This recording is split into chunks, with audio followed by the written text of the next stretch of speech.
അപ്പോൾ പ്രിയപ്പെട്ട പ്രേക്ഷകരെ, നിങ്ങളുടെ കമന്റുകളൊക്കെ നമ്മൾ കാണുന്നുണ്ട്, അതൊക്കെ നമ്മൾ പരിഹരിക്കും. എൻ്റെ മേക്കപ്പിൻ്റെ കാര്യം നമ്മൾ പരിഹരിക്കും. അപ്പോൾ മേക്കപ്പ് ചെയ്യാനായിട്ട് കൊണ്ടുവന്ന ആൾക്ക് അങ്ങോട്ട് എൻ്റെ സ്കിൻ ടോൺ ഒന്നും പിടിയിട്ടില്ലാന്ന് തോന്നുന്നു, അതുകൊണ്ട് പറ്റിപ്പോയതാണ്.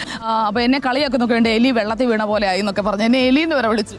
എന്റെ ദൈവമേ, ഇപ്പോൾ ഇതായിരുന്നു ഒറിജിനൽ രൂപം. പെറ്റതള്ള പോലും കണ്ടാൽ വിശ്വസിക്കില്ല. പറക്കും തളിയിലെ നടിയെ ഓർമ്മ വരുന്നു, ബാസന്തിയെ വെച്ചിട്ടാണ് ഇപ്പൊ സുജയ പാർവതി എല്ലാവരും കമ്പയർ ചെയ്തുകൊണ്ടിരിക്കുന്നത്. ഒറിജിനൽ മോന്തായം പുറത്ത് വന്നത് മേക്കപ്പുകാരിയെ കുറ്റം പറഞ്ഞിട്ട് കാര്യമുണ്ടോ? ഹലോ ഗൈസ്, പുതിയ വീട്ടിലേക്ക് എല്ലാവർക്കും സ്വാഗതം. നമ്മുടെ വീഡിയോ ആദ്യമായിട്ടാണ് നിങ്ങൾ കാണുന്നതെങ്കിൽ സബ്സ്ക്രൈബ് ചെയ്യാൻ മറക്കണ്ട. Okay, Sujaya Parvathy, one of the most famous reporter in Malayalam film industry, news industry. ഇപ്പൊ സുജയ പാർവതി ഇപ്പം ബിഗ് ടിവിയിലാണ്, പുതിയ ചാനൽ ബിഗ് ടിവിയിലാണ് വർക്ക് ചെയ്യുന്നത്. ഇപ്പൊ സുജയ പാർവതിയുമായിട്ട് ബന്ധപ്പെട്ടിട്ടുള്ള ഒരു സാധനം ഇങ്ങനെ നടന്ന് കറങ്ങുന്നുണ്ട്. ഈ ബിഗ് ടിവി എന്ന് പറയുന്ന ഒരു ചാനൽ കേരളത്തിലെ പുതിയ ന്യൂസ് ചാനലാണ്. ഇത് തെലുങ്കാന ആസ്ഥാനമാക്കി പ്രവർത്തിച്ചുകൊണ്ടിരുന്ന ഒരു തെലുങ്ക് ന്യൂസ് ചാനലാണ്. 2021 ഒരു തെലുങ്കാനയിൽ സ്റ്റാർട്ട് ചെയ്യുന്നത്. അതിന്റെ ഒരു മലയാളം ബ്രാഞ്ച്, കേരള ബ്രാഞ്ച് നമ്മുടെ നാട്ടിലോട്ട് വരികയാണ്. അങ്ങോട്ടേക്കാണ് സുജയ പാർവതിയെ ചീഫ് എഡിറ്റർ പോസ്റ്റിലോട്ട് ഒരു ഹ്യൂജ് എമൗണ്ട്, ഏതാണ്ട് 10 ലക്ഷം രൂപയെന്നാണ് പറഞ്ഞു കേൾക്കുന്നത്, കൊടുത്തിട്ടാണ് പുള്ളിക്കാരത്തിയെ ഈ ബിഗ് ടിവിയിലോട്ട് കൊണ്ടുപോകുന്നത്. ബിഗ് ടിവിയുടെ മാനേജിംഗ് ഡയറക്ടർ അനിൽ അരൂരാണ്. അനിൽ അരൂരിനെ പറ്റി നമുക്ക് സംസാരിക്കാം. ഈ ബിഗ് ടിവി എനിക്ക് തോന്നുന്നു ഈ ലാസ്റ്റ് 15-ാം തീയതി എങ്ങാണ്ടാണ് അവർ ലോഞ്ച് ചെയ്യുന്നത്. അതിനുശേഷം ഇതുവരെയുള്ള അവർ എന്തൊക്കെ ചെയ്തിട്ടുണ്ടോ, അല്ലെങ്കിൽ അതിന് മുമ്പ് എന്തൊക്കെ ചെയ്തിട്ടുണ്ടോ, മൊത്തം കയ്യിൽ നിന്ന് പോയ പരിപാടിയാണ്. നിലവിൽ ഇപ്പോൾ ഇവരുടെ സ്റ്റുഡിയോ ഹൈദരാബാദ് ആണുള്ളത്. കേരളത്തിൽ സ്റ്റുഡിയോ പണിതുകൊണ്ടിരിക്കുന്നതേ ഉള്ളൂ. ഇപ്പൊ സുജയ പാർവതിയുമായിട്ട് ബന്ധപ്പെട്ടിട്ടുള്ള നിലവിലുള്ള ആ ഒരു സംഭവത്തിലോട്ട് വരാം. ആദ്യം നിങ്ങൾ ഈ ന്യൂസ് പുള്ളിക്കാരത്തി പറയുന്ന ആദ്യം നിങ്ങളൊന്ന് കേക്ക്. അപ്പോൾ പ്രിയപ്പെട്ട പ്രേക്ഷകരെ, നിങ്ങളുടെ കമന്റുകളൊക്കെ നമ്മൾ കാണുന്നുണ്ട്, അതൊക്കെ നമ്മൾ പരിഹരിക്കും. എൻ്റെ മേക്കപ്പിൻ്റെ കാര്യം നമ്മൾ പരിഹരിക്കും. അപ്പോൾ മേക്കപ്പ് ചെയ്യാനായിട്ട് കൊണ്ടുവന്ന ആൾക്ക് അങ്ങോട്ട് എൻ്റെ സ്കിൻ ടോൺ ഒന്നും പിടിയിട്ടില്ലാന്ന് തോന്നുന്നു, അതുകൊണ്ട് പറ്റിപ്പോയതാണ്. അപ്പോൾ ശരിക്കും നല്ല മേക്കപ്പ് ഒക്കെ അടുത്ത ദിവസം ഉറപ്പായിട്ട് വരാം. അപ്പോൾ അതിൽ ചൂണ്ടിക്കാട്ടുന്ന കാര്യങ്ങളൊക്കെ നമ്മൾ വിമർശനങ്ങളൊക്കെ ഉൾക്കൊണ്ട് തന്നെയാണ് പോകുന്നത്. മേക്കപ്പ് ഇട്ടാലും ഇല്ലെങ്കിൽ ഞാൻ തന്നെയല്ലേ, നിങ്ങൾ തന്നെയല്ലേ. അപ്പോൾ നമുക്ക് ഇങ്ങനെ തന്നെ തുടരാം. നാളെ നമ്മളതൊക്കെ പരിഹരിച്ചിട്ട് വരികയും ചെയ്യാം. അപ്പോൾ എന്നെ കളിയൊക്കെ നോക്കിയിട്ട് എലി വെള്ളത്തിൽ വീണ പോലെ ആയി എന്നൊക്കെ പറഞ്ഞ് എന്നെ എലി എന്ന് വരെ വിളിച്ചു. അതൊന്നും കാര്യമില്ല. നമ്മൾ എന്താ കുരുത്താൽ സുജയ പാർവതിയെ ഈ ഒരു കോലത്തിൽ നമ്മൾ ആദ്യമായിട്ടായിരിക്കും കാണുന്നത്. അതിന്റെ ഒരു അന്താളിവ് മലയാളി പ്രേക്ഷകർക്കുണ്ട്. കാര്യം എന്ന് പറഞ്ഞു കഴിഞ്ഞാൽ റിപ്പോർട്ടർ ചാനലിൽ ഇരുന്നപ്പോൾ ഇങ്ങനെ കണ്ടുകൊണ്ടിരുന്ന വ്യക്തിയാണ് നമ്മൾ ഇപ്പോൾ കണ്ടത്. അന്നേരം ആളുകൾക്ക് അതിന്റെ ഒരു ഇതാണ് യഥാർത്ഥ കോലം എന്നുള്ളൊരു ചോദ്യം വരും. കുറെ കമന്റ്സ് ഒക്കെ ബോഡി ഷേമിംഗ് ലെവലിലോട്ട് പോയിട്ടുണ്ടെങ്കിൽ പോലും ഞാൻ മനസ്സിലാക്കുന്നത് സാധാരണ സെലിബ്രിറ്റീസ് ഒക്കെ നേരിടുന്ന ഒരു മെയിൻ പ്രശ്നമാണ്. ഇങ്ങനെയുള്ള ആളുകളെ കൂടുതൽ നമ്മൾ ടി വിയിലൂടെയാണ് കാണുന്നത്. അത് മേക്കപ്പ് ഇട്ടിട്ട് നല്ല പ്രസന്റബിൾ ആയിട്ടാണ് കാണുന്നത്. അന്നേരം ആ ഒരു മേക്കപ്പ് ഇല്ലാത്ത ഒരു കോലം, അല്ലെങ്കിൽ ഒരു മേക്കപ്പ് കുളവായ കോലം കാണുമ്പോഴത്തേക്ക് അയ്യേ ഇതാണോ ഇവരുടെ യഥാർത്ഥ കോലം എന്നുള്ള ഒരു നെറ്റി ചുളിക്കുന്ന സ്വഭാവം നമുക്ക് മലയാളികൾക്കുണ്ട്. അത് എല്ലാവരും ഫേസ് ചെയ്യുന്ന ഒരു സംഭവമാണ്. ഈ മേക്കപ്പ് എന്ന് പറയുന്നത് തന്നെ നമ്മുടെ സൗന്ദര്യം എൻഹാൻസ് ചെയ്യാനുള്ള പരിപാടിയാണല്ലോ. അല്ലെങ്കിൽ നമ്മുടെ യഥാർത്ഥ കോലം മറച്ചു വെച്ച് കുറച്ചും കൂടെ ആളുകൾക്ക് കാണുമ്പോൾ കണ്ണിന് കുളിർമയേകുന്ന ഒരു സൗന്ദര്യം നമുക്ക് തരുന്ന ഒരു സാധനമാണ്. പ്രത്യേകിച്ച് ഈ മീഡിയ ഫീൽഡിൽ നിൽക്കുമ്പോഴത്തേക്ക് ഇതുപോലുള്ള മേക്കപ്പും കാര്യങ്ങളൊക്കെ ആവശ്യമാണ്. പക്ഷെ ഇന്ന് അവർക്ക് എന്തോ മേക്കപ്പിനകത്ത് പണി കിട്ടിയതാണ് ഇവരുടെ ഈ ഒരു മുഖം ഇങ്ങനെ ഇരിക്കുന്നത്. പിന്നെ സുജയ പാർവതിയുടെ സ്കിൻ ടോണും എനിക്ക് തോന്നുന്നു അത്യാവശ്യം ഒരു ഇരുനിറമാണ്. നമ്മൾ ഈ ടി വിക്കകത്ത് കാണുന്ന പോലെ ഇത്രയും ഒരു സ്കിൻ ടോൺ ആണെന്ന് തോന്നുന്നൊന്നുമില്ല. അതിനകത്ത് അവര് ഭയങ്കരമായിട്ട് അതിനെ ഡിഫെൻഡ് ചെയ്ത് സംസാരിക്കേണ്ട ആവശ്യമൊന്നുമില്ല. എന്റെ സ്കിൻ ടോൺ ഇതാണ്, ഞാൻ ഇങ്ങനെയാണ്, മേക്കപ്പ് ഇല്ലെങ്കിൽ ഇങ്ങനെയാണ്, അങ്ങ് പറഞ്ഞാൽ മതി, വേറെ കാര്യമൊന്നുമില്ല. എനിക്കൊന്ന് കൂടുതൽ ഈ സ്ത്രീകൾക്ക് ഇനി എത്രയൊക്കെ വലിയ ആദർശം വന്ന് പറഞ്ഞു കഴിഞ്ഞാലും ഈ മേക്കപ്പിന്റെ കാര്യത്തിലോട്ട് വരുമ്പോഴത്തേക്ക് ലിപ്സ്റ്റിക് ഇടാതെ പുറത്തോട്ടിറങ്ങാൻ മടിക്കുന്ന പെണ്ണുങ്ങളാണ് കൂടുതലും വരുന്നത്. മിനിമം ഏറ്റവും കുറഞ്ഞ ലിപ്സ്റ്റിക് എങ്കിലും ഇടാതെ പുറത്തോട്ടിറങ്ങാൻ മടിക്കുന്ന സ്ത്രീകളാണ് ഇവിടെ ഇപ്പോഴത്തെ ജനറേഷനിൽ കൂടുതലും ഉള്ളത്. കുട്ടികളടക്കമുള്ള ആൾക്കാരുടെ കാര്യമാണ് പറയുന്നത്. സോ അവരുടെ ഒരു കോൺഫിഡൻസിന്റെ ഭാഗമാണ് ആ ഒരു സാധനം. നമ്മളിനി എത്രയൊക്കെ ആദർശം വന്ന് പറഞ്ഞാലും മനുഷ്യനാണ്, ഉള്ളിൽ കുറെ ഇങ്ങനെയുള്ള ഇൻസെക്യൂരിറ്റീസ് ഉണ്ട്. അത് സുജയ പാർവതിക്കും ഉണ്ട്. അതിന്റെ പേരിലായിരിക്കണം അവർ അങ്ങനത്തെ ഒരു മറുപടി അവരുടെ ഭാഗത്ത് നിന്ന് വന്നത്. ഇതിന്റെ അടി വന്ന കമന്റ്സ്, എന്റെ ദൈവമേ, ഇപ്പോൾ ഇതായിരുന്നു ഒറിജിനൽ രൂപം. പെറ്റതള്ള പോലും കണ്ടാൽ വിശ്വസിക്കില്ല. പറക്കും തളിയിലെ നടിയെ ഓർമ്മ വരുന്നു, ബാസന്തിയെ വെച്ചിട്ടാണ് ഇപ്പൊ സുജയ പാർവതി എല്ലാവരും കമ്പയർ ചെയ്തുകൊണ്ടിരിക്കുന്നത്. ഒറിജിനൽ മോന്തായം പുറത്ത് വന്നത് മേക്കപ്പുകാരിയെ കുറ്റം പറഞ്ഞിട്ട് കാര്യമുണ്ടോ? ഇത് എന്റെ സുജയല്ല, എന്റെ സുജയ ഇതുപോലെ അല്ല. വെള്ളത്തിൽ വീണ കോഴിയെ പോലെ ആയല്ലോ ചാനൽ മാറിയപ്പോ. സ്റ്റുഡിയോ റൂമിൽ നിന്ന് പുറത്തിറങ്ങി പണിയെടുക്കാൻ തുടങ്ങിയപ്പോൾ ആകെ കരിവാളിച്ച് പോയല്ലോ പാവം. വീടിനടുത്തുള്ള പുഷ്പലത ചേച്ചിയാണോ മേക്കപ്പ് ഇട്ടത്? പഴയ നോക്കിയ ഫോണിലാണോ ഷൂട്ട് ചെയ്യുന്നത്? ഇങ്ങനെയുള്ള തരത്തിൽ ഈ ചാനലിനെ കുറ്റം പറഞ്ഞു, അതുപോലെ തന്നെ സുജയ പാർവതിയെയും ട്രോൾ ചെയ്തിട്ട് ഒരു ശരിക്ക് ട്രോളുകൾ ഇങ്ങനെ വരുന്നുണ്ട്. ഈ ഒരു ഫോട്ടോ കണ്ടപ്പോൾ എനിക്ക് വലിയൊരു ഞെട്ടലൊന്നും തോന്നിയില്ല. അതിന്റെ ഒരു one of the main reason എന്താണെന്ന് വെച്ച് കഴിഞ്ഞാൽ, ഞാനൊരു കുറച്ച് ദിവസം മുമ്പ് ഇങ്ങനെ ഒരു പോസ്റ്റ് കണ്ടിരുന്നു. മല്ലു കലഡോസ്കോപ്പ് എന്ന് പറയുന്ന ഒരു ഫേസ്ബുക്ക് പേജിൽ വന്ന ഒരു പോസ്റ്റാണ്. സുജയ പാർവതിയുടെ ഇന്നത്തെ ലുക്കിന് പിന്നിൽ കോസ്മെറ്റിക്സ് ആണ് എന്നും പറഞ്ഞിട്ടാണ് അവരുടെ ഈ ഒരു ഇപ്പോഴത്തെ ഒരു ലുക്കും അതുപോലെ തന്നെ അവരെ മേക്കപ്പ് ഇടുന്ന ഒരു ലുക്കും ഏതാണ്ട് ഈ ലുക്ക് തന്നെയാണ് ഇപ്പൊ വന്നേക്കുന്നത്. അവരുടെ ഓൾമോസ്റ്റ് യഥാർത്ഥ കോലം തന്നെയാണ് ഇപ്പൊ മേക്കപ്പ് ഇല്ല നിങ്ങൾ കണ്ടത്. അപ്പൊ ഇത് നമ്മൾ കണ്ടുകൊണ്ട് നമുക്ക് വലിയ അയ്യോ ഇങ്ങനെ ആയിരുന്നോ എന്നുള്ളൊരു തോന്നലും തോന്നിയൊന്നുമില്ല. അത് അവരുടെ യഥാർത്ഥ കോലം അത്രയേ ഉള്ളൂ, വേറെ കാര്യമൊന്നുമില്ല അതിന്റെ പുറത്തോട്ട്. പിന്നെ ഇതൊക്കെ ബിഗ് ടി വി ഇപ്പൊ തുടങ്ങിയതല്ലേ ഉള്ളൂ, ഒരു അറ്റൻഷൻ കിട്ടാൻ വേണ്ടിയിട്ടാണ് ഈ പരിപാടി നടത്തുന്നതെന്നും ഒരു കൂട്ടം ആളുകൾ പറയുന്നുണ്ട്. ഇനി ബിഗ് ടി വിയിലോട്ട് വരാം. ബിഗ് ടി വി എന്ന് പറയുന്നത് ഞാൻ പറഞ്ഞല്ലോ ഒരു തെലുങ്ക് ചാനൽ. വിജയ് വെന്നം റെഡ്ഡി എന്ന് പറയുന്ന ഒരു പുള്ളിയാണ് ഇതിന്റെ ചെയർമാൻ. ഹൈദരാബാദ് ബേസ്ഡ് ആയിട്ടുള്ള തെലുങ്ക് ചാനൽ. അവിടെ അത്യാവശ്യം നല്ല രീതിയിൽ വാർത്ത കൊടുക്കുന്ന ഒരു ന്യൂസ് ചാനലാണ്. അതാണ് ഇപ്പൊ കേരളത്തിലോട്ട് വന്നിരിക്കുന്നത്. ഇവർ വന്നപ്പോൾ തന്നെ എല്ലാ ചാനലിൽ നിന്നും ആളുകളെ തൂക്കി. അവരുടെ ഏറ്റവും വലിയ ബിഗ് ഫിഷ് ആയിരുന്നു ഈ പറയുന്ന സുജയ പാർവതി. കാര്യം എന്താ, സുജയ പാർവതിക്ക് നല്ലൊരു ഫെയിം ഉള്ള ഒരു വ്യക്തിയാണ്. റിപ്പോർട്ടറിനകത്തിരുന്ന് മിന്നും പ്രകടനം അല്ലെങ്കിൽ തീപ്പൊരി സാധനങ്ങളൊക്കെ അടിച്ചില്ല. നമ്മുടെ അരുണണ്ണനും സുജയ പാർവതിയും തമ്മിലുള്ള ഒരു ഇന്ററാക്ഷൻ ഭയങ്കര വ്യൂവർഷിപ്പ് കിട്ടുന്ന ഒരു സാധനമാണ്. അന്നേരം അങ്ങനെ നിൽക്കുന്ന ഒരാളെ ഒരു ചീഫ് എഡിറ്റർ സ്ഥാനത്തോട്ട് കൊണ്ടുവെക്കുകയാണ്. പുള്ളിക്കാരത്തി ഇപ്പൊ കടന്ന് ചക്രശ്വാസം വലിക്കുകയാണെന്നാണ് എനിക്ക് തോന്നുന്നത്. ഈ പുതിയ ചാനലാണ്, പുതിയൊരു പോസ്റ്റാണ്, ഏത് രീതിയിൽ അതിനെ ഹാൻഡിൽ ചെയ്യണമെന്ന് അറിയത്തില്ല എന്നുള്ളതൊക്കെ കുറെ ഉണ്ട്.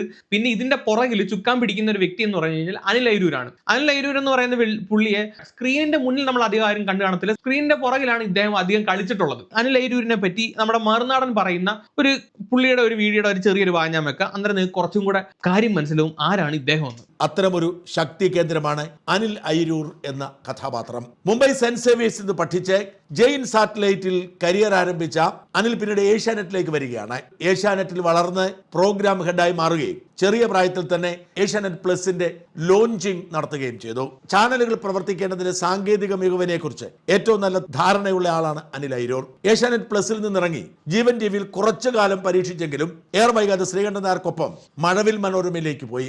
മഴവിൽ മനോരമയുടെ പ്രോഗ്രാം ഹെഡ് ആയിരുന്നു. മഴവിൽ മനോരമ വിട്ട് ശ്രീകണ്ഠൻ നായർ ഫ്ലവേഴ്സ് ചാനലിൽ തുടക്കമിട്ടപ്പോൾ അതിന്റെ സാങ്കേതിക ചുമതലകൾ മുഴുവൻ ഏറ്റെടുത്തത് അനിൽ അയിരൂരായിരുന്നു. അതിന്റെ വൈസ് പ്രസിഡന്റും സിഇഒയും ഒക്കെയായി മാറി 24 ന്യൂസിന്റെ തുടക്കത്തിന് ചുക്കാൻ പിടിച്ചതും അനിൽ അയിരൂരായിരുന്നു. വാസ്തവത്തിൽ ശ്രീകണ്ഠൻ നായരുടെയും ഡോക്ടർ അരുണിന്റെയും ഒക്കെ മികവിനൊപ്പം തന്നെ അതിന് മുകളിൽ എടുത്തു കാണിക്കേണ്ട ഒന്നാണ് അനിൽ അയിരൂരിന്റെ മികവ്. സാങ്കേതിക കാര്യങ്ങൾ അനിൽ അയിരൂരിന് അറിയാവുന്നതുപോലെ മറ്റാർക്കും മലയാളത്തിൽ അറിയില്ല എന്നതാണ് വാസ്തവം. അരുൺകുമാർ റിപ്പോർട്ടർ ചാനലിലേക്ക് പോയപ്പോൾ അനിൽ അയിരൂരിനെയും കൊണ്ടുപോയി. റിപ്പോർട്ടർ ചാനൽ സിഇഒയായി റിപ്പോർട്ടറിന് പുതിയ രൂപവും ഭാവവും കൊടുത്തത് അനിൽ അയിരൂരാണ്. എന്നാൽ മുതലാളിമാരുടെ നടപ്പ് ശീലത്തോട് യോജിക്കാൻ കഴിയാത്തതുകൊണ്ട് അനിൽ അയിരൂർ റിപ്പോർട്ടർ ചാനലും വിടുന്നു. സി ന്യൂസിൽ പോയി കുറച്ചു കാലം ജോലി ചെയ്തെങ്കിലും തൃപ്തി വരാതെ പുറത്തിറങ്ങി പുതിയൊരു ചാനലിന്റെ നിർമ്മാണ പ്രവർത്തനത്തിലായിരുന്നു ഇതുവരെ. ജനുവരി ഒടുവിൽ മലയാളത്തിലെ പുതിയ ആ ചാനലാണ് ബിഗ് ടി വി. അപ്പം ഇതാണ് അനിൽ അയിരൂരിനെ പറ്റി സംസാരിക്കാനുള്ളത്. അപ്പൊ ഇത്രയും നാൾ ഇദ്ദേഹം ഈ വാർത്താ ചാനലിന്റെ അകത്ത് നിന്ന് വർക്ക് ചെയ്തുകൊണ്ടിരുന്ന ഒരു വ്യക്തിയാണ്. ബിഗ് ടി വിയിലോട്ട് വന്നപ്പോഴത്തേക്ക് മാനേജിംഗ് ഡയറക്ടർ പൊസിഷനിലാണ്. മറുനാടൻ പറഞ്ഞ ഈ വാർത്തയ്ക്കകത്തുള്ള ഇയാൾ പ്രവർത്തിച്ച ചാനലുകളുടെ ലിസ്റ്റ് എടുത്ത് നോക്കി കഴിഞ്ഞാൽ മനസ്സിലാവും അദ്ദേഹം വർക്ക് ചെയ്യാത്ത ചാനലുകൾ കുറവാണ്. 24 ന്യൂസിനകത്തും അതുപോലെ തന്നെ റിപ്പോർട്ടറിനെയൊക്കെ റിപ്പോർട്ടർ ആക്കി മാറ്റിയ അല്ലെങ്കിൽ ഒരു ടെക്നിക്കലി അത്ര സൗണ്ട് ആക്കി മാറ്റിയ ഒരു വ്യക്തിയാണ് അനിൽ അയിരൂർ എന്നാണ് മറുനാടൻ പറയുന്നത്. എന്നാൽ ഈ ബിഗ് ടി വിയിലോട്ട് വരുമ്പോഴത്തേക്ക് ഈ പറഞ്ഞ ക്വാളിറ്റീസ് ഒന്നും നമുക്ക് ഈ ബിഗ് ടി വിയിൽ കാണാൻ പറ്റുന്നില്ല എന്നുള്ളതാണ് യാഥാർത്ഥ്യം. അതിന്റെ ഫസ്റ്റ് സാധനം ഇവരുടെ ക്യാമറ ക്വാളിറ്റി. ഇത് കണ്ടില്ലേ, ഒരുമാതിരി മൂടാവടിച്ചിട്ടാണ് നിൽക്കുന്നത്. മങ്ങിയ ഒരു ഇത് ക്യാമറ തന്നെ ഒരുമാതിരി ക്വാളിറ്റി ഇല്ലാത്ത തരത്തിലാണ്. ബാക്കിയുള്ള ചാനൽ വെച്ച് നോക്കുമ്പോഴത്തേക്ക് ആ ഒരു ക്വാളിറ്റി ഇല്ലായ്മ എടുത്തറിയുന്നുണ്ട്. പിന്നെ ഇവരുടെ സ്റ്റുഡിയോ സെറ്റപ്പ് ഇത് കണ്ട, ഇതെന്താണ് രാജകൊട്ടാരോ? ഇദ്ദേഹം തന്നെയാണോ ഈ പറഞ്ഞ 24ഉം അതുപോലെ തന്നെ റിപ്പോർട്ടർ ചാനലൊക്കെ അതൊക്കെ വർക്ക് ചെയ്യുന്നത്? നമുക്ക് ഇത് കാണുമ്പോൾ തോന്നിപ്പോയി. ഇത് കാണുമ്പോൾ എനിക്ക് ഓർമ്മ വരുന്നതില്ല, പണ്ട് ഫോട്ടോ എടുക്കാൻ വേണ്ടി സ്റ്റുഡിയോ ചെല്ലുമ്പോഴത്തേക്ക് അവർ പുറേശത്ത് വലിയ കൊട്ടാരത്തിന്റെ ഒക്കെ ഫോട്ടോ വെച്ചിട്ട് ഇതെടുക്കുമല്ലോ, ആ രീതിയിലുള്ള എന്തോ ഒരു സെറ്റപ്പ് അങ്ങാണ്ടാണ്. മൊത്തത്തിൽ ഒരു ഫ്ലോപ്പ് അല്ലെങ്കിൽ ഭയങ്കര ടെക്നിക്കലി ഒട്ടും സൗണ്ടഡ് അല്ലാത്ത ഒരു ഫീലാണ് ഇത് കാണുമ്പോൾ നമുക്ക് കിട്ടുന്നത്. ഇദ്ദേഹം ഈ ചാനലിലേക്ക് കുറെ ബിഗ് ഫിഷസിനെ അല്ലെങ്കിൽ നല്ല രീതിയിലുള്ള നല്ല ജേർണലിസ്റ്റിനെ ചൂണ്ടിയെടുത്തിട്ടുണ്ട്. കാര്യം എന്ന് പറഞ്ഞാൽ ഇങ്ങനെ ഇത്രയും ചാനൽ വർക്ക് ചെയ്തിട്ടുള്ളതാണ്. സുജയ തന്നെ പറയുന്നുണ്ട്, സുജയ പാർവതിയാക്കി മാറ്റിയത് ഇദ്ദേഹമാണ്. അന്നേരം പുള്ളി വിളിച്ച സമയത്ത് എല്ലാവരും കൂടെ കെട്ടും കിടക്കെ എടുത്ത് ഇങ്ങ് പോരുന്നു. ഇപ്പൊ ഈ ചെന്നവർക്കെല്ലാം പണി കിട്ടാൻ പോകുന്ന ഒരു തരത്തിലുള്ള രീതിയിലാണ് ന്യൂസ് ഒക്കെ വരുന്നത്. ഈ ബിഗ് ടിവിയുടെ ലോഞ്ചിന്റെ സമയത്ത് ലക്ഷ്മി പത്മ എന്ന് പറഞ്ഞ ജേർണലിസ്റ്റ് ഉണ്ടല്ലോ, പുള്ളിക്കാരത്തി പറഞ്ഞത് നമ്മുടെ ന്യൂസ് ചാനൽസിന്റെ രാജമൗലിയാണ് അനിൽ അയിരൂർ എന്നാണ് പറഞ്ഞത്. ഇതിപ്പോ ഈ പുള്ളിക്കാരന്റെ ഈ ഒരു ലൊട്ടിലൊടുക്ക് സെറ്റപ്പ് കണ്ടിട്ട് ബാഹുബലി പോയിട്ട് നമ്മുടെ സന്തോഷ് പണ്ഡെ ലെവലുള്ള മൂവി ക്വാളിറ്റി പോലും ഇല്ല. അത്രയും ശോകാവസ്ഥയാണ്.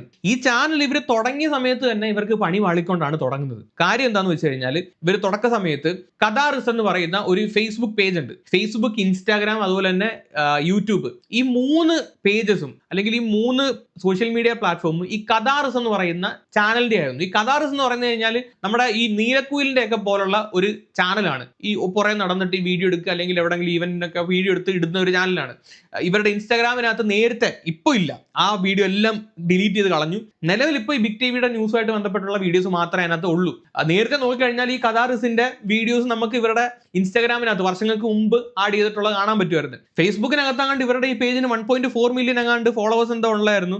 ആ സമയത്ത് ഇവർ നൈസായിട്ട് നേറിപ്പോയായിരുന്നു. ഈ നടിമാരുടെയൊക്കെ അത്യാവശ്യം ഹോട്ട് ഫോട്ടോസ് ഒക്കെ ഇടുന്ന ഒരു ചാനലായിരുന്നു ഈ കഥാറിസ്. അങ്ങനെ തുടങ്ങിയതാണ്. ഇവർ ഈ ചാനൽ മേടിച്ചിട്ട് ബിഗ് ടി വി എന്ന് പറഞ്ഞ് വാർത്ത കൊടുത്തു. പക്ഷെ പണ്ടിട്ട ഫോട്ടോസ് ഒന്നും ഡിലീറ്റ് ചെയ്യാൻ മറന്നുപോയി. ഈ ഡിലീറ്റ് ചെയ്യാൻ മറന്നുപോയപ്പോഴത്തേക്ക് ആളുകൾ പൊക്കി. കാര്യം എന്ന് പറഞ്ഞാൽ ബിഗ് ടി വി തുടങ്ങിയതുള്ളൂ, നോക്കി വന്ന് 1.4 മില്യൺ ഫോളോവേഴ്സ്. അപ്പൊ ആളുകൾ പഴയ ഫോട്ടോ തപ്പിച്ചെന്നപ്പോഴാണ് ദാ കിടക്കുന്നത് നടിമാരുടെ ഹോട്ട് പിക്ക്. അങ്ങനെ ഒന്ന് ഏറിപ്പോയി. പിന്നെ യൂട്യൂബിനകത്തോട്ട് വന്നു കഴിഞ്ഞാൽ തന്നെയും കാണിച്ചു തരാം. 1.3 മില്യൺ ഫോളോവേഴ്സ് ആണ്, സബ്സ്ക്രൈബേഴ്സ് ആണ് ഇവർക്ക് നിലവിലുള്ളത്. 7000 വീഡിയോസ് ഇട്ടിട്ടുണ്ട്.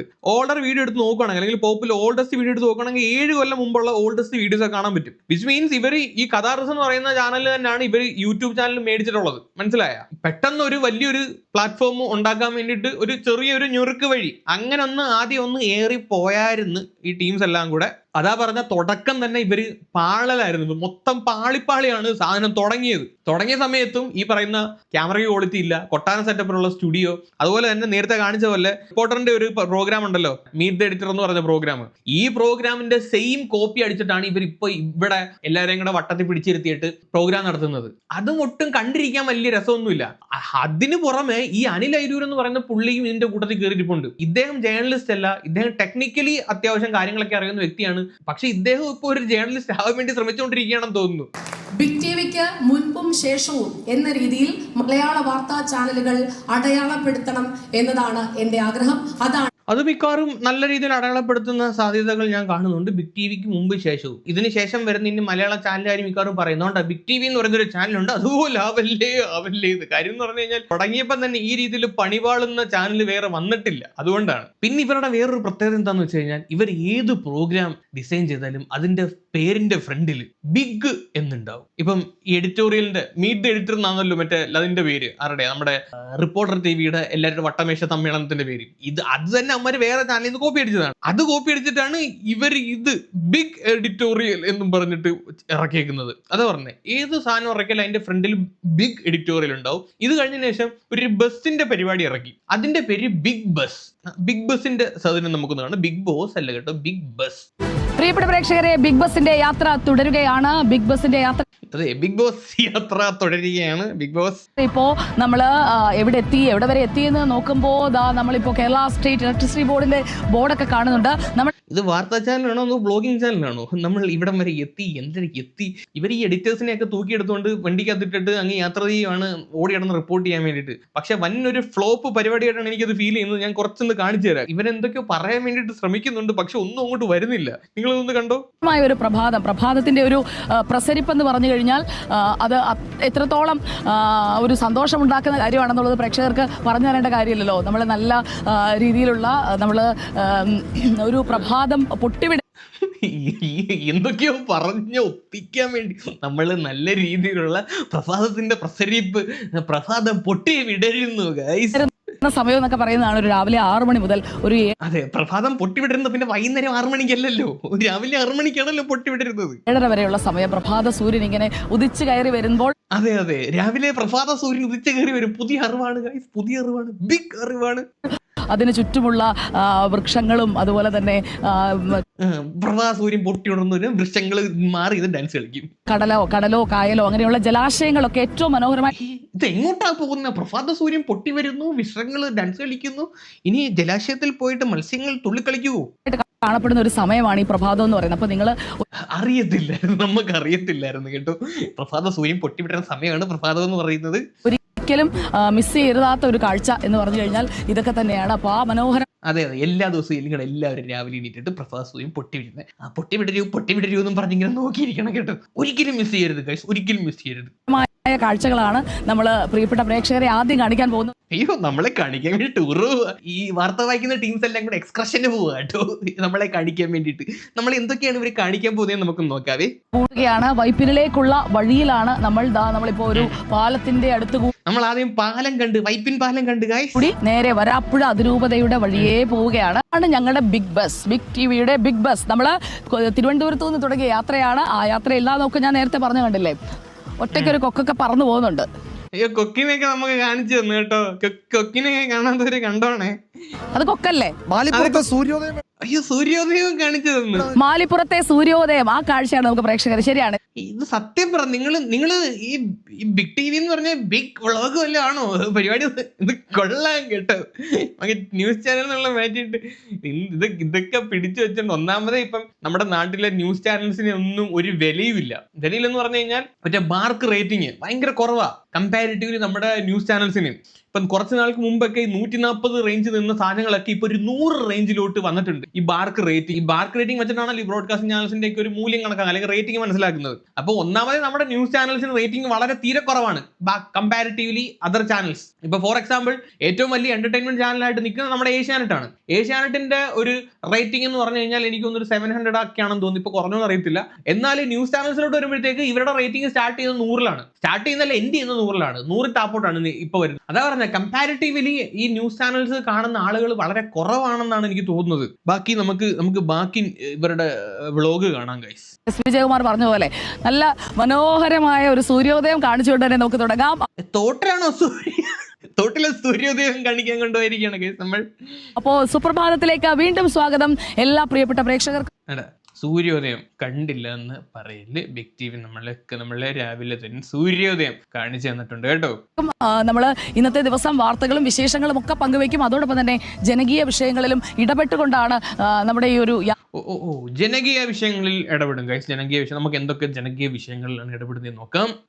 എന്ന് പറയുന്നത് ഈ ഒരു പ്രദേശത്തിന്റെ ഒരു മനോഹാരിത, അത് തന്നെയാണ് നമ്മളെ കൂടുതൽ ആകർഷിക്കുക. ലക്ഷ്മി ആത്മ, മോർണിംഗ് വൈബായില്ലേ? ഗംഭീരായില്ലേ? ഒരു റീലൊക്കെ എടുക്കാൻ തോന്നുന്നുണ്ടോ?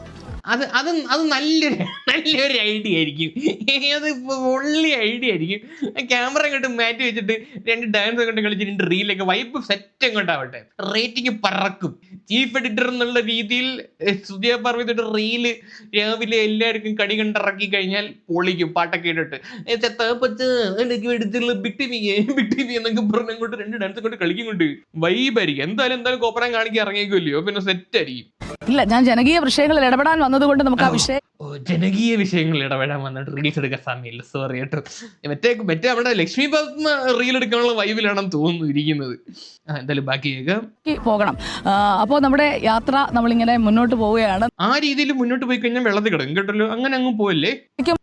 ഒരു പ്രഭാതത്തിൽ ഒരു നാട്ടിൻപുറത്ത് ഇറങ്ങി നിന്നാലാണ് ഏറ്റവും കൂടുതൽ സന്തോഷം ഉണ്ടാവുക. നമ്മൾ ഏത് ടൂറിസ്റ്റ് സ്പോട്ടിൽ പോയാലും അല്ലേ? ഉറപ്പായും സുജിയ, ഇവിടെ വേറൊരു പ്രത്യേകത കൂടി ഉള്ളത്, ഈ നാട്ടിൻപുറം എന്ന് പറയുന്നത് യഥാർത്ഥത്തിൽ രാവിലെ തന്നെ ജീവിതം തുടങ്ങുന്ന പ്രദേശമാണ്. നാട്ടിൻപുറം രാവിലെ, ബാക്കി എല്ലായിടത്തും പിന്നെ ഉച്ചയ്ക്കാണ് തുടങ്ങുന്നത്. നമ്മൾ ഈ ഈ പോകുന്ന വഴിയിലൊക്കെ ആളുകൾ അവരുടെ പ്രഭാത സവാരി, രാവിലത്തെ നടപ്പിനും ഒക്കെ ആയിട്ട് ഇറങ്ങുന്നതാണ്. എനിക്കൊന്ന് നമ്മളൊന്ന് ഒതുങ്ങി കൊടുക്കണം, ഒരു വണ്ടി വരുന്നുണ്ട്. അത് നന്നായിരിക്കും. അവർക്ക് ശല്യം ഉണ്ടാക്കരുതല്ലേ, പൊതുശല്യമായി മാറുവാൻ സാധ്യതയുണ്ട് ഈ ബിഗ് ബസ് എന്ന് പറയുന്ന പരിപാടി. മാലിപ്പുറത്തുകൂടെ നമ്മുടെ ഒരു ചേട്ടൻ വരുന്നുണ്ട്. ചേട്ടാ നമസ്കാരം, സുപ്രഭാതം. എന്താ കയ്യിലെന്താ? എന്തൊക്കെ മീനാണല്ലേ?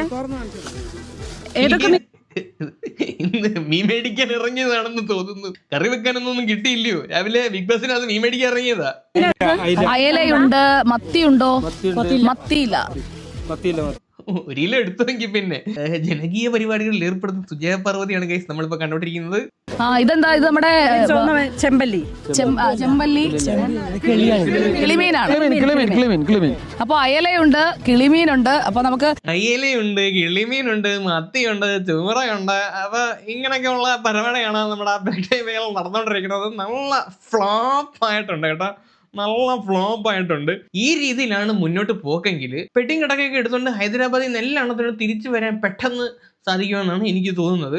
And one more thing, Sunitha ദേവദാസിന്റെ ചാനലിനകത്ത് സുനിത ദേവദാസ് ഈ ഒരു ബിഗ് ടിവിയെ പറ്റി കുറച്ച് കാര്യങ്ങൾ സംസാരിക്കുന്നുണ്ട്. ഞാൻ ആ വീഡിയോ ഒന്ന് വെക്കാതെ. മാധ്യമപ്രവർത്തകർ കുറച്ച് പേരോട് ഞാൻ സംസാരിച്ചപ്പോൾ അവരൊക്കെ പറയുന്നത് ബിഗ് ടി വി വലിയ സാമ്പത്തിക പ്രശ്നത്തിലൂടെ കടന്നു പോകുന്നുവെന്നാണ്. ഹൈദരാബാദിലെ ഒരു പഴയ സ്റ്റുഡിയോ സ്പേസും ജാംബവാന്റെ കാലത്തുള്ള ക്യാമറ, ഇപ്പോൾ ഒക്കെ എല്ലാവരും ഉപേക്ഷിച്ച ക്യാമറയും സൗണ്ട് ലൈറ്റ് സിസ്റ്റം ഒക്കെയാണ് ഇവർ ഉപയോഗിക്കുന്നത്. പണം വാരി എറിഞ്ഞാലേ ഇവർക്ക് ശരിയാക്കാനോ നിലത്ത് നിൽക്കാനോ പറ്റൂ. അതിലുപരി അനിൽ അയിരൂർ എന്നാൽ ഈ ചുരുങ്ങിയ സാഹചര്യത്തിൽ ചെലവ് ചുരുക്കി പണിയെടുക്കുന്ന ആളൊന്നല്ല, ഇഷ്ടം പോലെ പണം വാരിയെറിഞ്ഞ് കാര്യങ്ങൾ ചെയ്യുന്ന ആരാണ്? Anil Ayiroor. Big T V കടുത്ത സാമ്പത്തിക ദാരിദ്ര്യത്തിലാണ്, പ്രതിസന്ധിയിലാണ്. ഈ ഓഫർ ചെയ്ത പണമൊക്കെ ജേർണലിസ്റ്റുകൾക്ക് കിട്ടുമോ എന്നുള്ളത് കണ്ടു തന്നെ അറിയണം. കടുത്ത സാമ്പത്തിക പ്രതിസന്ധിയിലൊക്കെയാണെന്നാണ് ചേച്ചി വന്നിരുന്ന് പറയുന്നത്. അറിയില്ല, ചേച്ചിക്ക് ഇവിടുന്ന് ചോർച്ച കിട്ടിയ ന്യൂസ് ആണ് കേട്ടോ. ഇവരുടെ നിലവിലുള്ള സ്റ്റുഡിയോ ഇപ്പം ഹൈദരാബാദിലാണ്. കൊച്ചിയിൽ പണി നടക്കുന്നതേ ഉള്ളൂ. അപ്പം കൊച്ചിയിലോട്ട് വരുമ്പോഴത്തേക്ക് എനിക്ക് തോന്നുന്നു നല്ല ക്വാളിറ്റി ഉള്ള ക്യാമറയും നല്ല സ്റ്റുഡിയോ ഒക്കെ നമുക്ക് കാണാൻ സാധിക്കുമായിരിക്കും എന്ന് പ്രതീക്ഷിക്കാം. നിലവിലുള്ള ഇവരുടെ പ്രവർത്തനം വെച്ചിട്ട് നമുക്ക് അങ്ങനെ പ്രതീക്ഷിക്കാനുള്ള വകുപ്പില്ല. പിന്നെ ഇവരുടെ ഈ ഒരു ചാനൽ നമ്മുടെ നാട്ടിലോട്ട് വന്നപ്പം ആ കൂടി ഒരു ഗുണമുണ്ടായത് ബാക്കിയുള്ള ചാനലുകൾ പ്രവർത്തിക്കുന്ന റിപ്പോർട്ടേഴ്സിനാണ്. കാര്യം എന്ന് പറഞ്ഞു കഴിഞ്ഞാൽ ഇവർ നല്ല രീതിയിൽ പൈസ കൊടുത്തിട്ടാണ് ആൾക്കാരെ ചൂണ്ടിയേക്കുന്നത്. അന്നേരം മറ്റുള്ള ചാനലുകളിൽ ഈ റിപ്പോർട്ടേഴ്സ് നിലനിൽക്കണമെങ്കിൽ അവരുടെ സാലറി കൂട്ടിക്കൊടുക്കേണ്ട ഒരു അവസ്ഥ വന്നു. അങ്ങനെ 24ഉം ഈ പറയുന്ന റിപ്പോർട്ടറും ഒക്കെ 25,000-50,000 രൂപയൊക്കെ കൂട്ടിക്കൊടുത്തു എന്നൊക്കെയാണ് കേൾക്കുന്നത്. ഈ ഒരു ചാനൽ കാരണം അങ്ങനെ ഒരു ഗുണം മാധ്യമ ഫീൽഡിൽ വർക്ക് ചെയ്യുന്ന വർക്കേഴ്സിനുണ്ടായി. നല്ലൊരു കാര്യമാണത്. അല്ലാതെ വേറെ എന്തെങ്കിലും ഒരു ഗുണം ഉണ്ടായതായിട്ട് അറിയത്തില്ല. വളരെ പരിതാപകരമാണ് ഇവരുടെ ഈ ചാനൽ. സീരിയസ്ലി ഒരു മൂടാവടിച്ച ഒരു ഫീലാണ് ഇവരുടെ ചാനൽ കാണുമ്പോൾ തന്നെ. ഇതിനേക്കാളും ഞാൻ എൻ്റെ ഫോണിനകത്തുണ്ട് ഷൂട്ട് ചെയ്യും. നല്ല ക്വാളിറ്റിയിലൂടെ നമുക്ക് നമ്മുടെ നല്ല ക്വാളിറ്റി ഇല്ലെങ്കിൽ പറ കേട്ടോ. ഈ ഒരു ക്വാളിറ്റി പോലും ഇവരുടെ ചാനലിൽ ഇല്ലെന്നേ. അതാണ് കോമഡി. പിന്നെ സുജയ പാർവതിയുടെ മേക്കപ്പ്, അത് ഒരു പ്രസന്റബിൾ ആവണമെങ്കിൽ മേക്കപ്പ് ഒക്കെ ഇടണം, അല്ലെങ്കിൽ ആൾക്കാർ ഇതുപോലെ എടുത്തിട്ട് ഉടുക്കും. പിന്നെ ഇടയ്ക്കൊക്കെ വന്നിട്ട് യഥാർത്ഥ കോലം കാണിച്ചു കഴിഞ്ഞാൽ അവർ യഥാർത്ഥ കോലം ഇതാണ് എന്ന് ആളുകൾ അക്സെപ്റ്റ് ചെയ്ത് കഴിഞ്ഞാൽ ഈ ട്രോളിൽ നിന്നൊക്കെ ഒഴിവാകാം. എപ്പോഴും നിങ്ങളെ ഈ ഒരു നല്ല വെളുത്ത് തൊടുത്ത് ഇങ്ങനെ മേക്കപ്പ് ഇട്ട് ഫുൾ പ്രസന്റബിൾ ആയിട്ടിരുന്ന ആളുകൾ കണ്ടുകൊണ്ടിരിക്കുന്ന സമയത്ത് ഇടയ്ക്ക് ഇങ്ങനത്തെ ഒരു കോലത്തിൽ വന്നപ്പോൾ ആളുകൾക്ക് അത് അക്സെപ്റ്റ് ചെയ്യാൻ പറ്റില്ല. അങ്ങനെയുള്ള ട്രോളാണ് ഇപ്പോൾ വന്നേക്കുന്നത്. പിന്നെ ബോഡി ഷേമിങ് ചെയ്യുന്നവന്മാരെ ഒന്നും നമുക്ക് അംഗീകരിക്കാൻ പറ്റത്തില്ല. അത് വേറെ കാര്യം. അപ്പോൾ വാട്ട് എവർ, ഇപ്പം നിലവിൽ big T V and Sujaya പാർവതിയുടെ അവസ്ഥ ഇതാണ്. സുജയ പാർവതി നല്ല രീതിയിൽ വെള്ളം കുടിക്കുന്നുണ്ട്. ചീഫ് എഡിറ്റർ പോസ്റ്റ് അത്ര സുഖകരമായിട്ടുള്ള പരിപാടിയല്ല. മറ്റേ റിപ്പോർട്ടർ ചാനലിനകത്ത് അരുൺകുമാറുമായിട്ടിരുന്ന് അടിയുണ്ടാക്കുന്ന പരിപാടിയൊന്നും അല്ല ചീഫ് എഡിറ്റർ പോസ്റ്റ്. അതിനകത്ത് എന്നിട്ട് പുള്ളിക്കാരത്തേക്ക് ഒരു കോൺഫിഡൻസ് ഇല്ല, പഴയ രീതിയിലുള്ള ഒരു പവർ ഇല്ല. ഒരു അടി ഉണ്ടാക്കാനാണെങ്കിൽ കൗണ്ടേഴ്സ് വരുന്നില്ല. സുജയ പാർവതി ആയത് കൗണ്ടേഴ്സ് ആയിരുന്നല്ലോ. അതാ പറഞ്ഞേ, ഇതിനകത്ത് അടി ഉണ്ടാക്കാൻ ആരും ഇല്ല. ഓപ്പോസിറ്റ് നമുക്ക് അടിയുണ്ടാക്കാൻ ഒരു പവർഫുൾ ആയിട്ടുള്ള ഒരു അലവലാതി ഉണ്ടെങ്കിൽ നമുക്ക് അങ്ങോട്ട് കയറി ചുരണ്ടാനും ഇങ്ങോട്ട് കിട്ടാനും ഉള്ള ഒരു ഇതുള്ളൂ. അത് ആ ഒരു തമ്മിൽ തന്നെയാണ് ആൾക്കാരിരിക്കുന്നത്. അങ്ങനല്ലേ റിപ്പോർട്ടർ ടി വി രക്ഷപ്പെട്ടത് ഇവരുടെ ഈ അടി കാരണം. എന്ന് പറയുമ്പോൾ അങ്ങോട്ടും ഇങ്ങോട്ടും പരസ്പരം ചെളിവാരി എറിയണമെങ്കിൽ ചെളിവാരി എറിയാൻ വേണ്ടിയിട്ട് രണ്ടുപേര് വേണം. ഇപ്പൊ സുജയ പാർവതിയെ പോലെ ഉള്ള ഒരാളും കൂടെ അപ്പുറത്ത് നിന്ന് സംസാരിക്കാൻ ഉണ്ടെങ്കിൽ മാത്രമേ കാര്യം നടക്കത്തുള്ളൂ. മറ്റേ ഒരു പുള്ളി ഉണ്ടല്ലോ, പുള്ളിയുടെ പേര് വേണുഗോപാലോ, വേണുകൃഷ്ണൻ, ഏടെ പേരും തൊട്ടി മറന്നുപോയി. അങ്ങനെ കൊണ്ടൊന്നും നടക്കത്തൊന്നുമില്ല. അപ്പൊ ഇതാണ് ഗൈസ് ബിഗ് ടിവിയെ പറ്റി സംസാരിക്കാനുള്ള. എന്താണ് നിങ്ങളുടെ ഒപ്പീനിയൻ? താഴെ കമന്റ് ചെയ്യാൻ കൂടെ ഒന്നും പറയുന്നില്ല. വേറെ വീഡിയോ ഇട്ടിട്ട്